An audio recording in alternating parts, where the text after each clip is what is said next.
Okay. Woo. Is this, yeah, well, yes. Well, I can see out of one eye, so that's good.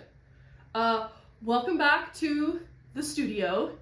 We're gonna make a little project that I made in between other projects that I had a little bit of drying time, or had a little bit of wait time. So I had a project started, one in process, and then like 15 minutes where I was like, I have to wait for you to dry, and I have to wait for you to dry, and I don't know what to do. So this is a little project that I did in between, and I'll probably do a little bit more, or a few more of these, because I always need a little thing to fill the gap. Like there's always 15-minute gaps in pottery somewhere. So little projects are where we put those.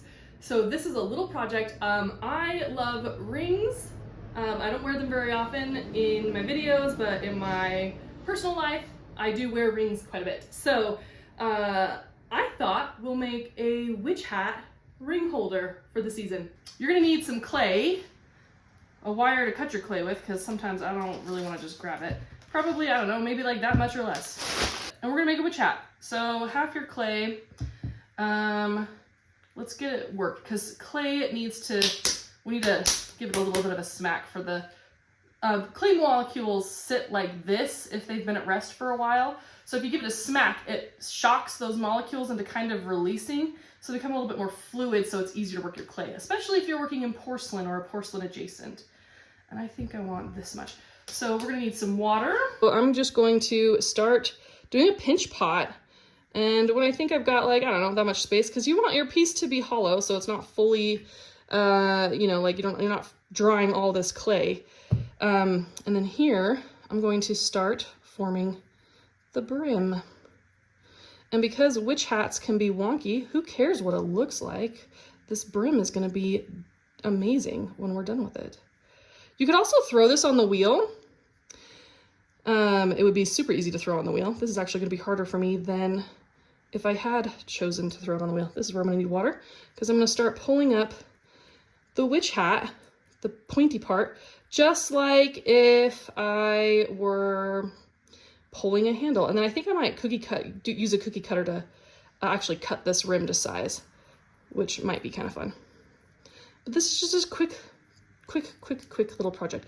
And if you see what I'm doing this kind of motion to pull up this witch hat, because I want it to be a ring dish. So it's gotta be a dish. It's gotta be a little dishy, right? Let's pull up that cone a bit more. As with whenever you're pulling anything clay-wise, you want your hands wet. And then I'm going to go get in there. This is like pretty gross, but all right.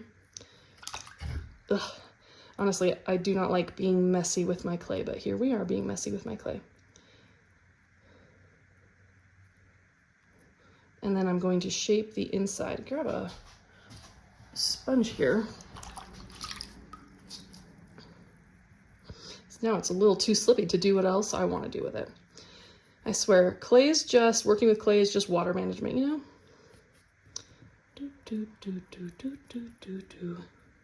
And don't just do this my way. There are 100 different ways to do these little hats. Savannah has a whole thing. She's one of the students that I frequently work with. She has a whole way of doing this. My mom from Hobble Creek Pottery has a whole way of doing this that's completely different than what I'm doing here. In fact, I've never even seen how she does hers. We work pretty separately, she and I. Okay, now it's going to be time to put you, little hat, on the table.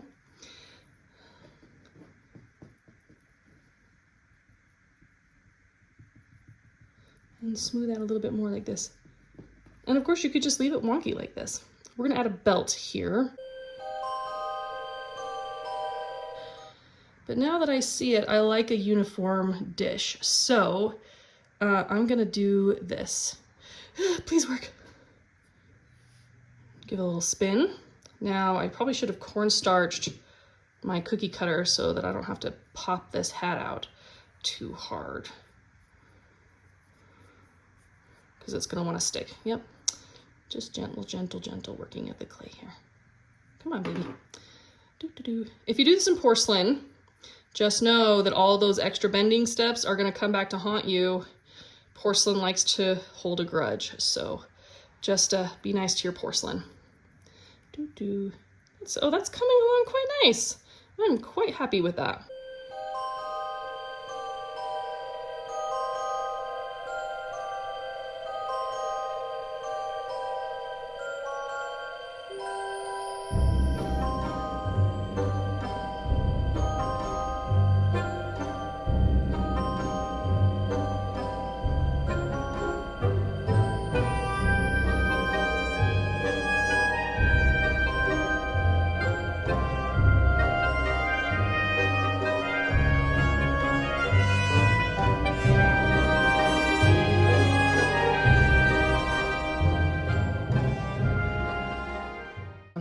So one of the biggest tricks that I've seen or heard that people don't do is you don't smooth your edges. Kiddos, get your wet sponge, smooth those edges. Okay, we're gonna make a little hat belt with this bit. Well, maybe this bit. Oh, yeah, we can use this bit. I'm just gonna compress it all back together. And my hands are gooey. Ugh, I hate it when they're like this. But we do what we do. I'm kind of wedging it in my hand. Just this tiny little bit. You can wedge any little bit of clay here and to try and get it to work appropriately. I'm gonna make just a little coil for this little hat belt. Because what is a witch hat without a hat belt? And then I think we'll put like, how about a tiny feather in it? A little feather in her cap. So I'm gonna measure. What do we do? We always measure twice, cut once.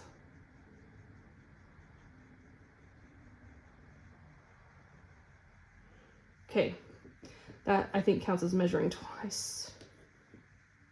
And then I'm gonna do something that's gonna be a little strange. I'm gonna slap it. And what this does is it creates that flat edge so that when I score and slip this, it'll fit on there. Actually, we don't even need to score and slip it. Here's a trick with clay. If you have two pieces of clay that are about the same wetness, and that's pretty wet, super wet, right? And these are pretty wet, then you really don't need to score and slip. You can just, and then it'll stay on. And especially when you get into, what is it? Glazing, and that'll just help it. I kind of like how that overlaps, so I'm just going to leave it like that. I'm actually going to just bring a paintbrush over and just clean it up a little bit.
Pony roller. You don't need a pony roller. Here, I've got a whole other little bit. You could just use your finger to tap this down and create a tiny mini slab.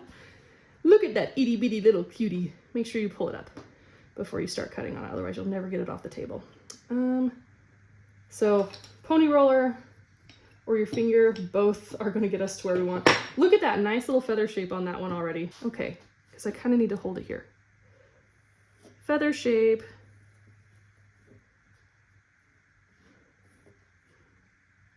Perfect. And then because feather, I'm going to make sure that these edges, oops, are flat. So I'm going to pinch these edges down. And then I'm going to cut a notch. You can barely see this. Sorry, it's so tiny.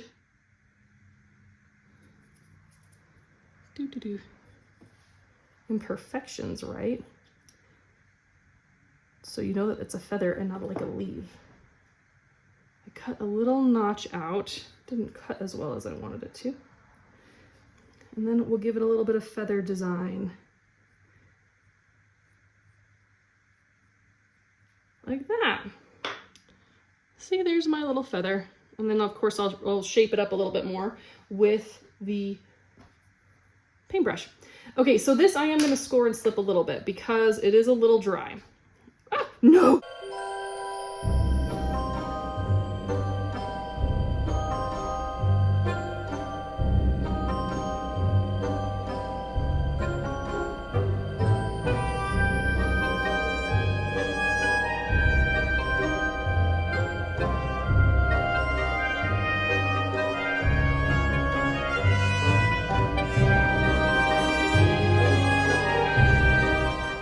See, the bottom of my thing kind of looks like a weird donut.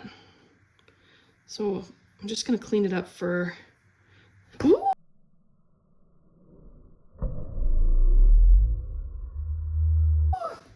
Well, that's helpful. Thank you. Don't drop your piece, guys. You have to re-sculpt a whole bunch of it. Okay. So, probably should have done this sooner, but I'm just gonna take my stamp, give it a little kiss right there, clean it up a little bit. There it is. Our simple little 15-minute, 20-minute witch hat. And now I can go and work on other projects, and I got this cute little elegant piece. Yeah? She's out of the kiln for the bisque fire, so let's glaze her. Okay, so here we are, black hat, traditional. I think I'm gonna do the little belt, this green color. I think it's like apple green or something like that. So let's go ahead and we'll put that on real quick. We've got the hat brim finished, and now we're gonna go on to the little feather in the cap. Okay, look at that. I think that little gradient there is gonna turn out amazing, and I cannot wait to see this out of the kiln. So let's go fire her. No witch hat is complete without a black cat. This is my cat Faramir. Let's talk about this cute little ring project. This is a little witch hat ring holder that we made. I am very pleased with the result. It holds my rings, and it's a little witchy, so I can leave it up with all my Halloween decorations, which, let's be honest, are up all year. And I only wear the witch hat once or twice a year. I really like this. I love how I got the ombre effect with the feather and the green hat belt. This was such a quick little project, and for as quick as it was, it turned out so cute. I'm keeping this one for myself, so if you want to make one, if you want one of these, you're gonna have to make it yourself or ask me very nicely to make some more, and we'll see what happens. Now on to the book I chose, which kind of matches the theme. Like, we got a witch hat ring holder, I'm wearing a witch hat, and the main character of Someone You Can Build a Nest In is wearing a witch hat that her girlfriend gave her. This is a creepy, beautiful little romance by John Wisewell. It's a fantasy. It's about a shapeshifter named Shi Shen who wants to lay her eggs in her girlfriend. That sounds kind of creepy, but it's actually really, really cute and adorable, and I've read it twice, loved it. My favorite book of 2024. I hope you pick it up. I'm not sure this book has hit the New York Times list, but it deserves it. It was that good. It was on the level of Murderbot for me. It was just somehow creepy and adorable. Cannot talk about this enough. So I hope you pick it up. And without further ado, let's take a closer look at our project.